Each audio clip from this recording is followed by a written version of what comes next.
Today, YFret is going to be demoing in-browser notifications and how we can retarget your customers using this channel. We're going to assume that someone's navigated onto your loan calculator and is applying for a loan of £5,000 over a year.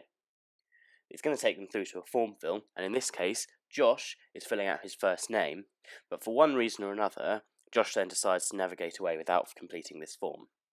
We create a dynamic pop-up that gives Josh a reason to want to stay in contact with us. Once Josh clicks that button, it comes through to our back end where we've now captured him in a customer segment.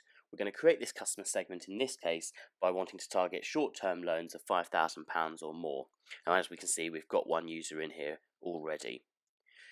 You can create an alert within this customer segment, giving it a name, also description, to help you understand and your colleagues understand what this notification is about and why you set it up in the first place.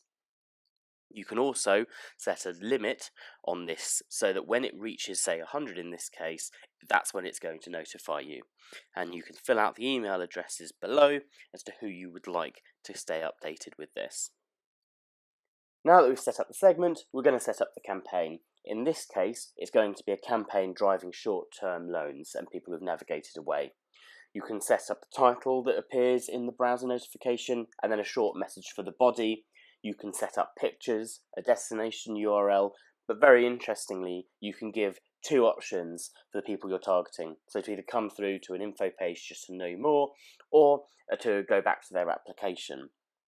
Once you've set up the content, you can then target it to that segment that we showed you previously, and then you can test it and set it live.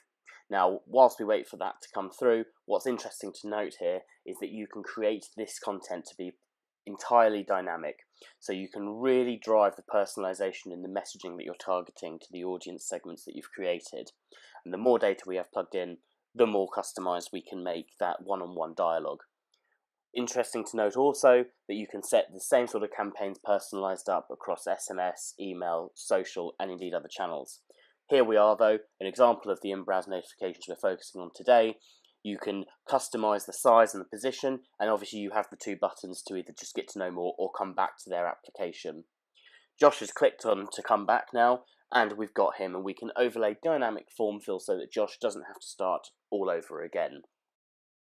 If you would like more information about how you can utilize this channel to decrease drop-off rates, increase conversion rates, and increase the personalization in your customer journeys, please get in touch.